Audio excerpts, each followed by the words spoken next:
À la une de l'actualité, les efforts pour le retour de la paix en République démocratique du Congo, portés par la première ministre Judith Suminwa à la TICAD à Yokohama au Japon. Ces questions étaient au centre des échanges avec le président angolais João Lourenço, avec un accent particulier sur le rôle central de l'Union africaine dans la stabilisation de l'Est du pays. En Ituri, parlons de cette hausse vertigineuse du prix du carburant. Le litre se vend à la pompe à 20 000 francs congolais, une hausse du prix due à la persistance de la sécurité dans le territoire de Djougou. La population en pâtit.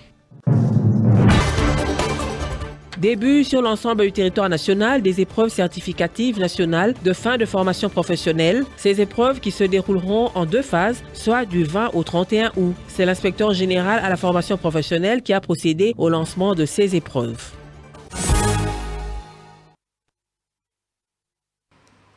Bienvenue dans cette édition du journal. En marge de la TICAD à Yokohama au Japon, la première ministre de la République démocratique du Congo, Judith Suminwa, s'est entretenue avec le président angolais João Lourenço autour des enjeux sécuritaires et des efforts de paix en République démocratique du Congo. Une rencontre axée sur la coordination régionale et le rôle central de l'Union africaine dans la stabilisation du pays. Plus de détails dans cet élément. La première ministre de la République démocratique du Congo, Judith Suminwa Tuluka, porteuse d'un message du président de la République, Félix Tshisekedi, a été reçue en audience ce mercredi 20 août 2025 par João Lourenço, président de la République d'Angola et président en exercice de l'Union africaine. Cette importante rencontre bilatérale s'est déroulée en marge des travaux de la 9e édition de la conférence internationale de Tokyo sur les développements de l'Afrique à Yokohama au Japon. Les entretiens entre les 2 hauts responsables se sont articulés principalement autour des questions de sécurité dans la région d'Afrique centrale et du renforcement de la coopération économique entre leurs 2 pays, frères et voisins. L'ordre du jour de cette rencontre a prioritairement porté sur le défi sécuritaire et les processus en cours auxquels la RDC est engagée. Nous avons évidemment passé en revue la situation sécuritaire du pays, le processus de paix qui sont en cours aujourd'hui, non seulement l'accord de Washington, mais le processus de paix à Doha. Et nous avons eu aussi à échanger sur différents partenariats, accords commerciaux que nous avons déjà ou que nous sommes en train de finaliser avec l'Angola. Les 2 parties ont passé en revue le mécanisme de stabilisation, soulignant l'importance d'une action concrète et du soutien continental. Une part substantielle des discussions a été consacrée à l'approfondissement de la coopération économique bilatérale. Les 2 personnalités se sont félicitées de l'état d'avancement des partenariats existants, en particulier dans les secteurs stratégiques des hydrocarbures où un accord concret a déjà été finalisé. Cette rencontre au sommet inter-japonaise réaffirme la qualité de relations diplomatiques entre la RDC et l'Angola, ainsi que leur engagement mutuel à œuvrer main dans la main pour la prospérité et la paix de l'Afrique centrale. Le groupe armé M23, contrôlé par le Rwanda, a exécuté sommairement plus de 140 civils, majoritairement Hutus, dans au moins 14 villages et petites communautés agricoles au mois de juillet 2025 près du parc national de Virunga dans l'est de la République démocratique du Congo. Information livrée par l'organisation non gouvernementale Human Rights Watch. Le nombre des personnes tuées dans le territoire de Rutshuru pourrait dépasser les 300 victimes, renseigne ce rapport, représentant l'une des pires atrocités commises par le M23. L'ONG affirme avoir obtenu ces informations crédibles sur ces meurtres survenus au mois de juillet dans plusieurs localités des zones sous contrôle du M23. Plusieurs commandants de ce mouvement ont même été identifiés dans certains lieux. Et dans la province du Maniema, le Maniema a rendu ce mercredi ses derniers hommages aux 2 militaires FARDC et 2 policiers tués armes à la main le jeudi dernier au cours d'un affrontement opposant les forces de l'ordre aux éléments Wazalendo dans la ville de Kindu. La cérémonie des obsèques publiques a été organisée ce mercredi à la tribune centrale de Kindu devant le gouverneur de province. Grace Mbambi pour le reportage. C'est à la tribune centrale de Kindu que les derniers hommages ont été rendus officiellement à des policiers et des soldats tombés armes à la main lors d'un affrontement qui a opposé la semaine passée dans la ville de Kindu les forces de l'ordre aux éléments Wazalendo. Cette cérémonie riche en émotions a eu lieu ce mercredi devant les familles des victimes et des autorités tant civiles que militaires. Rendant hommage au nom du chef de l'État à ces voyants combattants tués lâchement, le gouverneur de province Moussa Kabankobi Moïse a appelé la population à collaborer étroitement avec les services de sécurité afin que la paix revienne dans la ville de Kindu. J'adresse mes très sincères condoléances à nos forces armées ainsi qu'aux unités de la police nationale. Nous demandons à la population de collaborer avec les forces de sécurité. Nous savons qu'il y en a qui se sont déjà camouflés, qui sont ici à Kindu dans des familles. Vous connaissez une famille qui abrite un Mouzalendo, il faut les dénoncer, il faut nous amener les informations. Nous avons des informations qu'il y en a qui sont à 12 km, 16 km sur la route Kassongo, sur la route Katako. Nous appelons vivement la population à collaborer pour nous donner des informations parce que ces Wazalendo avaient réussi à arracher 8 armes. Signalons que le gouverneur Moussa Kabankobi a révélé par la même occasion le bilan officiel de ces affrontements qui fait état de 9 personnes décédées, 10 blessés et 12 capturés. Celui-ci a par cette même occasion annoncé le maintien du couvre-feu dans l'ensemble de la ville de Kindu. Et puis à Béni, nous sommes au Nord Kivu, le ministère public vient de présenter son réquisitoire dans l'affaire d'une bande des présumés malfaiteurs ce mercredi 20 mai plus tôt en ville de Béni au Nord Kivu. Il s'agit de 14 personnes poursuivies pour association des malfaiteurs, vol et tentative de vol. La peine la plus forte proposée par l'organe de la loi est la peine de mort infligée à un certain Dani, considéré comme chef de bande, qui est d'ailleurs en fuite. Merveille Calmer nous en dit un peu plus dans ce reportage.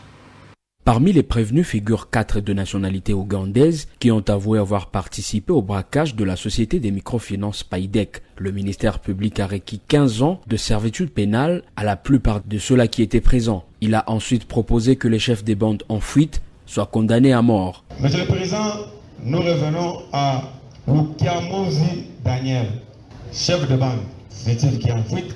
Vous allez le condamner, Monsieur le Président, à la peine de mort pour associé malfaiteur et à 10 ans pour toutes les infractions de vol commises et retenues à sa charge.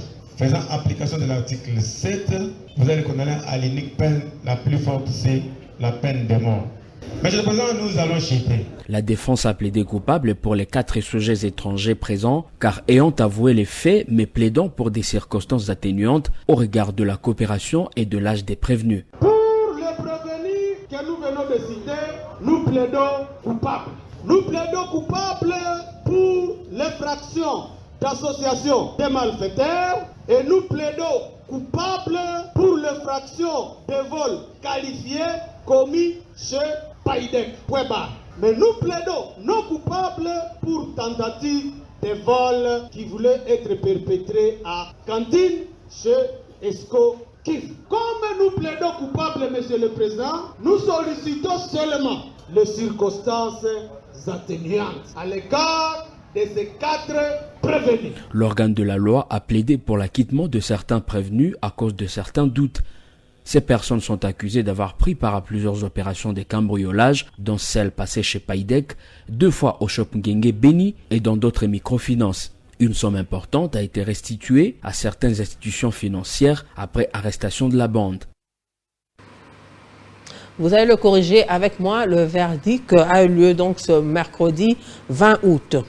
En Ituri, dans la zone minière située à environ 85 km au nord de Bunia, territoire de Djougou, le prix du carburant connaît une hausse sans précédent. Désormais, 1 litre se vend à la pompe à 20 000 francs congolais, une situation qui bouleverse profondément le quotidien des habitants.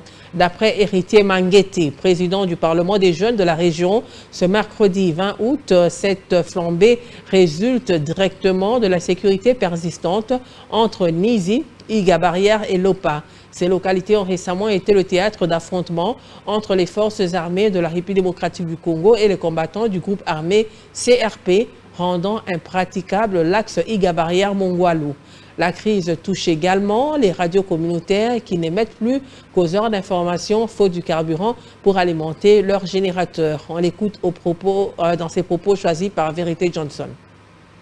Il y a une flambée de prix de carburant commune de Mongwalu et ses environs. La journée du mardi, le prix d'un litre de carburant était à 8 000 francs congolais. Mais arrivé le soir, le prix a galopé jusqu'à 15 000 francs congolais. Le matin de ce mercredi, le prix de carburant a atteint 20 000 francs congolais. Et ce qui est à la base de cette route Iga Barrière Mongwalu n'est plus fréquentable étant donné que la semaine écoulée, la région de Nizi, Iga Barrière et Lopa était le théâtre des affrontements entre les groupes armés de la CRP et les militaires des forces armées de la République démocratique du Congo, chose qui n'a pas permis la fluidité de la circulation sur les trousseaux routiers Iga Barrière Mongwalu. Et cela a directement des conséquences sur le quotidien de la population. Ici à Mongwalu, sur place, les taxis motos ne sont pas en train de circuler comme il faut. Beaucoup de taximens ont jugé mieux mettre leurs engins dans la maison. Mais par contre, d'autres qui se sont été forcés sont obligés maintenant de galoper les prix. Donc, la distance des kilomètres,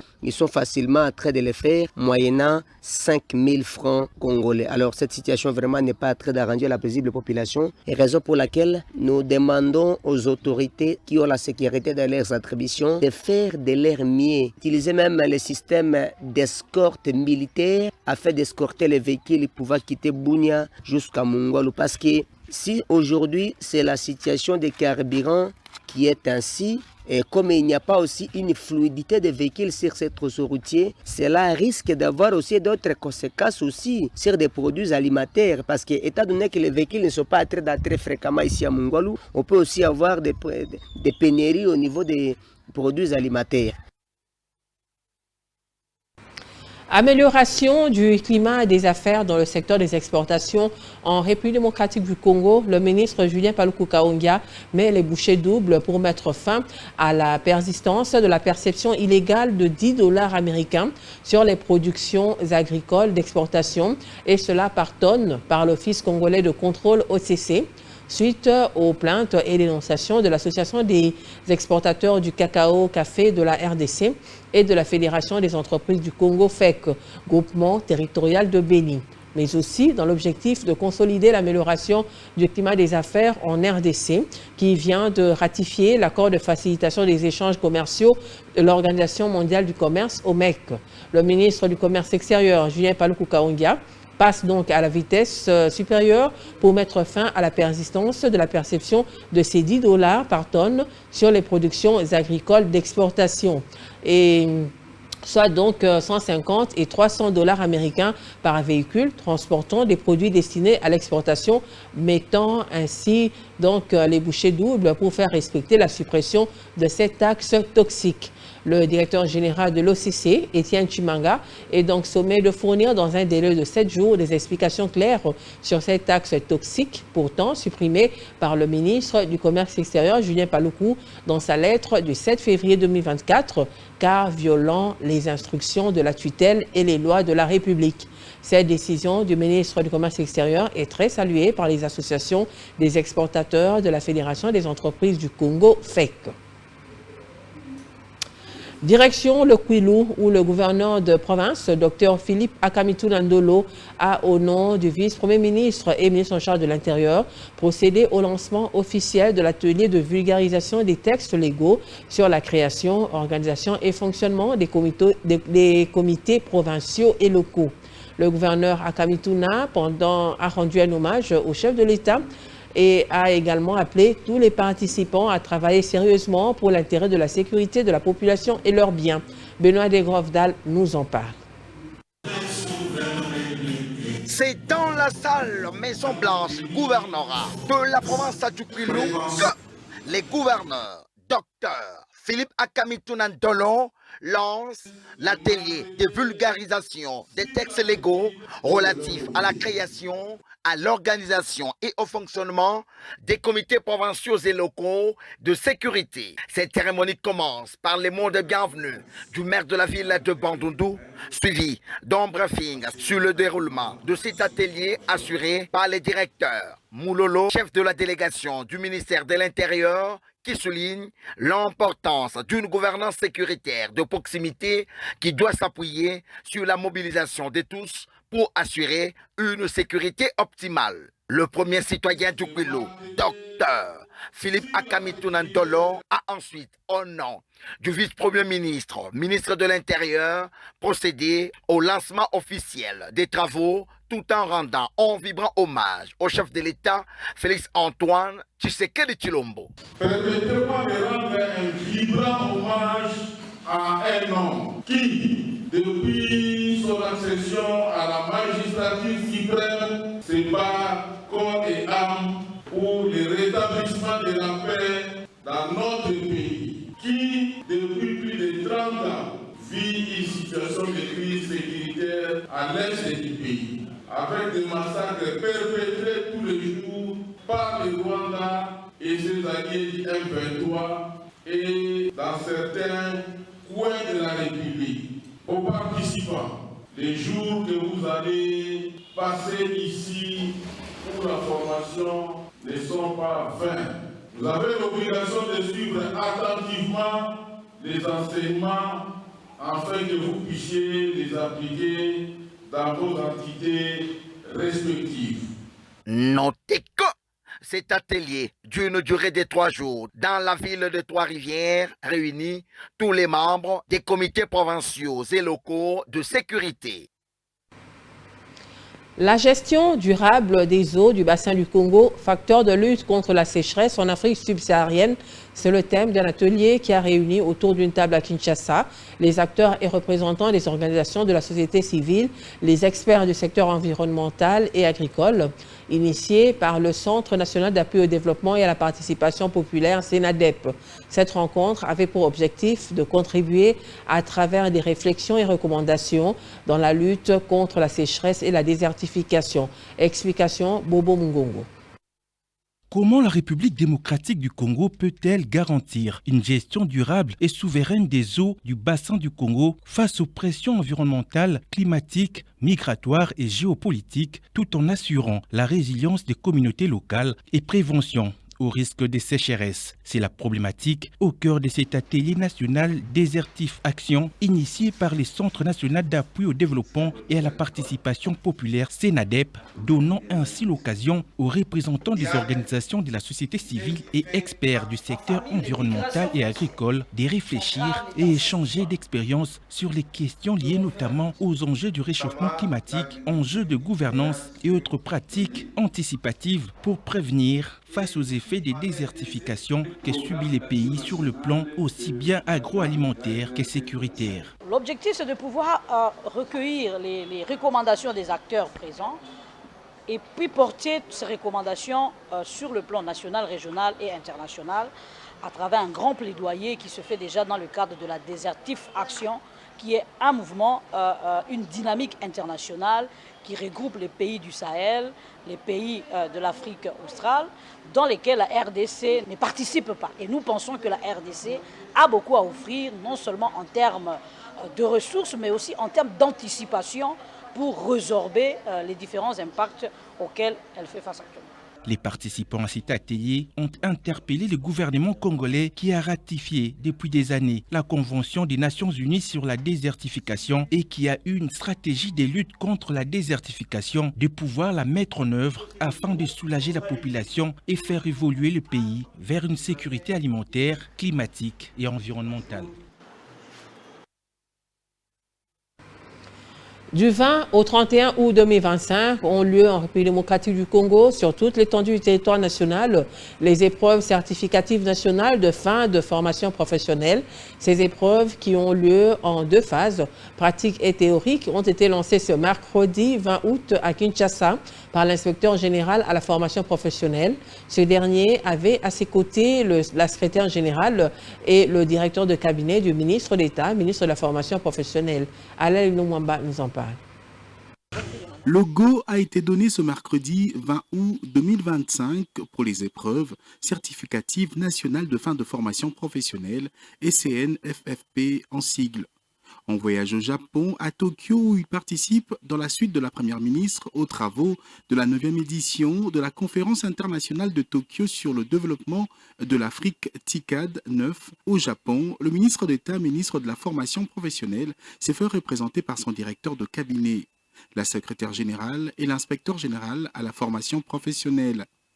Dans une tournée dans les centres de Kin-Ouest, Centre et Est, la délégation conduite par le révérend Odon Saïdi a commencé par la commune de Kintambo, au quartier Jamaïque, au centre Boyokani de l'aide aux enfants démunis AED, marquant le lancement officiel de ces épreuves qui ont lieu du 20 au 31 août 2025, la 5e édition du genre. Au total, 34 600 candidats, dont 12 547 filles, prennent part à cette session nationale. Ils sont répartis dans 122 filières de formation, parmi lesquelles 15 filières innovantes. Ces épreuves pour cette année connaissent un taux d'augmentation de 49% comparé aux éditions précédentes. Après l'espace Kin-Ouest, le révérend Odon Saïdi, avec à ses côtés Gisèle Kendelou Mwamini, secrétaire générale, et Valentin Mitendo, inspecteur général à la formation professionnelle, ont pris la direction de la commune de Lemba au centre Bolingo à Kin-Centre. Les apprenants ont été encouragés à s'impliquer sérieusement à ces épreuves. Nous vous demandons de prendre vraiment ceci au sérieux, vraiment au sérieux. Et si hier la formation professionnelle a été négligée, je crois aujourd'hui c'est une voie incontournable. C'est dans la commune de Matete à Liti Kamo, dans la zone éducationnelle Kin-Est, où ont été rassemblés les apprenants de centre de Matete et de la commune de Limete que la ronde s'est terminée. Ici, une particularité est observée, la présence également des élèves en bleu-blanc d'une école de formation. Jusqu'ici, on a considéré que la formation professionnelle a été quelque chose de hasardeux. Et maintenant, grâce aux réformes de son Excellence, Monsieur le ministre, nous sommes en train de mettre de l'ordre. Il faut signaler que ces épreuves, qui marquent l'aboutissement d'un long parcours d'apprentissage, se dérouleront en 2 temps. La phase pratique s'étend du 20 au 26 août. La deuxième phase théorique, du 28 au 31 août, consacre les épreuves écrites portant sur les fondamentaux de chaque métier.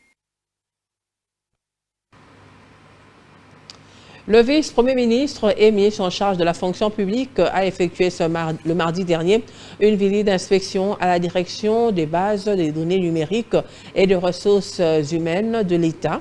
C'était une occasion pour Jean-Pierre Liaou de saluer la qualité du travail et le progrès dont font montre les agents affectés à ce service. Les détails avec Abel Kondé. Numérisation des actes administratifs des agents publics régulièrement identifiés et certifiés dans le fichier des références. Le vice-premier ministre et ministre de la fonction publique a inspecté les travaux effectués à la direction de base des données numériques des ressources humaines de l'État ce mardi. Jean-Pierre Liaou a jeté des fleurs à l'équipe qui travaille dans ces services de l'État. Je suis fier de ce que vous faites comme travail. Je suis fier en tout cas de cette belle avancée. Et je pense que les partenaires qui nous accompagnent le seront tout autant. Et je ferai rapport à la Première ministre et au Président de la République pour qu'eux aussi puissent être au courant de la magie qui s'opère ici au niveau de la DBDR. C'est ça, réformer une administration publique. Le système mis en place permettra non seulement de garantir la fiabilité et la tranquillité des informations, mais aussi de lutter efficacement contre les agents fictifs, les doublons et autres irrégularités, a laissé entendre ce membre du gouvernement central. Le fait d'avoir maintenant tous les dossiers administratifs numérisés, eh bien, ça change systémiquement la donne. La fraude devient difficile parce que tout est verrouillé. Et moi, je m'en réjouis parce que vous voyez, c'est même des données qui sont déclinées avec des photographies des fonctionnaires, etc. Ça, c'est une avancée majeure. La portée du travail réalisé par cette structure publique place la direction au cœur de la réforme impulsée par le gouvernement pour une administration plus moderne, plus efficace, alignée aux standards internationaux. Les résultats qui parlent d'eux-mêmes sont en fait le fruit, n'est-ce pas, de sa vision. Sa vision, c'est travailler, pas pour travailler, mais travailler pour produire des résultats.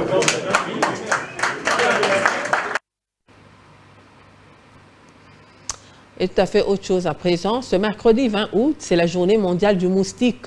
Un moment pour sensibiliser sur les méfaits des moustiques dans l'écosystème, particulièrement en République démocratique du Congo où le paludisme, l'une des maladies transmises par les moustiques, est un problème majeur de santé publique avec une forte incidence et mortalité de plus de 48,7% d'enfants et 41% des femmes enceintes.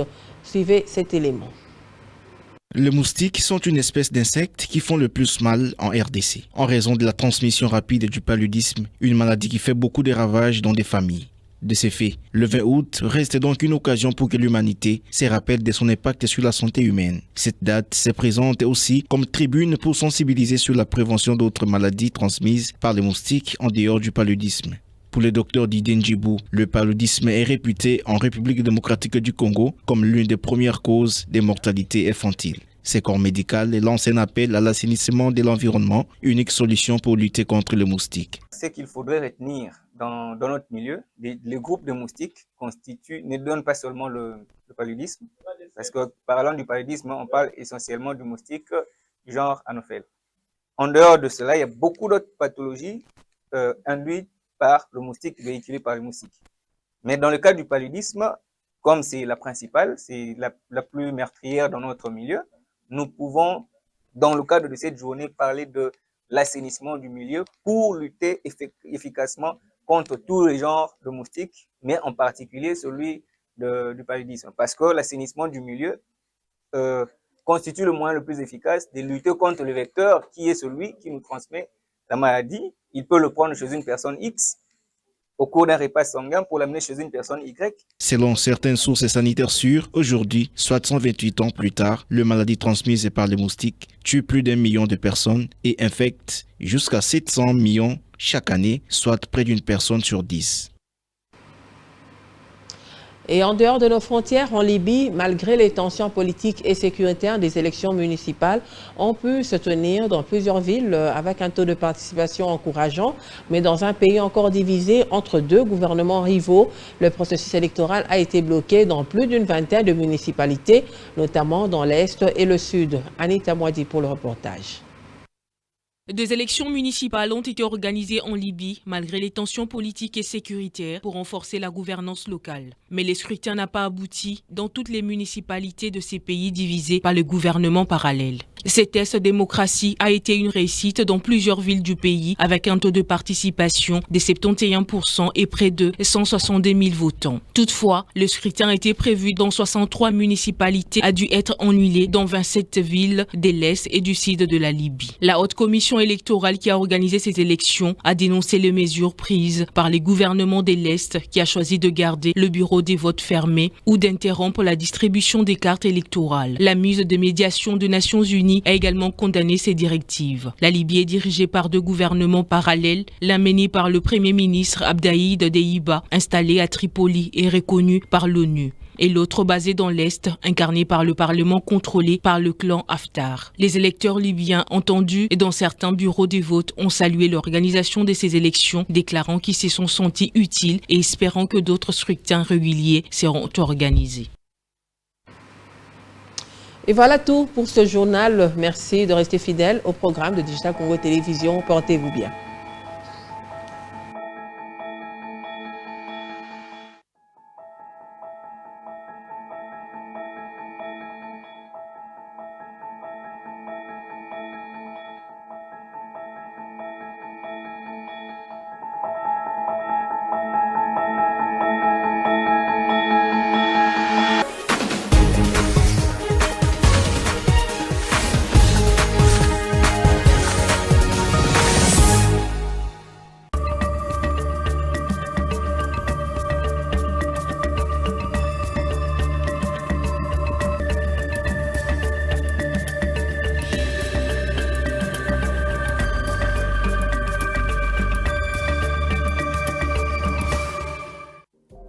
Bienvenue à la revue de presse des journaux parus ce mercredi 20 août à Kinshasa. Débutons avec la prospérité qui titre en une RDC-Belgique. Maxime Prévost rassure Félix Tshisekedi. C'est une ferme garantie, un engagement sans réserve, un élan de soutien affirmé. En tournée politique et humanitaire dans 4 pays de l'Afrique centrale et orientale, le vice-premier ministre, ministre belge des Affaires étrangères, des Affaires européennes et de la coopération du développement, Maxime Prévost, a été reçu ce mardi à la Cité de l'Union africaine par le président de la République, Félix Antoine Tshisekedi. À l'issue de leur entretien de près de 2 heures, Maxime Prévost a réaffirmé l'engagement ferme de la Belgique et plus largement de l'Union européenne dans les efforts de paix menés par la République démocratique du Congo. Arborant le même sujet, Africa News dans sa page 2, l'agenda du M23 fâche Prévost. Le vice-premier ministre belge en charge des affaires étrangères, Maxime Prévost, a exhorté mardi la communauté internationale à maintenir son engagement face à la crise en cours dans l'est de la République démocratique du Congo où le M23 s'est profondément ancré en instaurant sa propre administration et en prenant le contrôle de la justice locale. Prévost a exprimé son indignation sur les violences persistantes, notamment le viol et le tuerie, ainsi que les graves problèmes humanitaires qui demeurent alarmants dans la région. Au terme d'une rencontre mardi avec le président de la République Félix Tshisekedi, Maxime Prévost a réaffirmé le soutien indéfectible de la Belgique et de l'Union européenne aux efforts de paix en République démocratique du Congo. De son côté, Chronique Éco titre en sa une « Prix du carburant, des précautions de l'État vis-à-vis des miniers du Sud-Est ». Sur instruction du vice-premier ministre, ministre de l'économie nationale, Daniel Moukoko Samba, le comité élargi des suivis des prix des produits pétroliers a mené du lundi 21 juillet au vendredi 25 juillet 2025 dans la ville de Lubumbashi, au Katanga, ensuite à Kolwezi, Lualaba, une mission de grande envergure consistant à valider les nouvelles structures de prix, vulgariser les mesures gouvernementales et assurer une meilleure transparence entre consommation domestique et industrielle afin de responsabiliser les sociétés minières et optimiser les finances publiques. Bouclons avec ACP qui révèle en sa page 11, budget 2026, le gouvernement s'engage à porter les recettes à 13 milliards de dollars. Kinshasa, 20 août 2025. Les responsables de l'administration financière de la République démocratique du Congo ont été sensibilisés mardi à Kinshasa par le vice-premier ministre du budget et le ministre des Finances sur leur ambition d'atteindre 13 milliards de dollars de recettes courantes dans le cadre du projet des lois des finances 2026. Le vice-premier ministre du budget a réuni les administrations financières avec le ministre des Finances. La discussion a porté sur la projection des recettes 2026, le bouclage après les conférences budgétaires qui ont été organisées du 28 juillet au 11 août. Il met l'accent sur les recettes courantes qui ont été projetées dans la loi des finances rectificative à 9,9 milliards de dollars américains. Il compte atteindre 13 milliards en 2026, a déclaré M. Roli Lengo, directeur général de la Direction générale de la politique et programmation budgétaire. Cette initiative s'inscrit dans le cadre de la vision de l'ancien Premier ministre Adolphe Mozito qui s'est engagé dès la prise de ses fonctions à accroître le budget de l'État. Fin de cette revue de presse. Mesdames, Messieurs, merci de l'avoir suivi.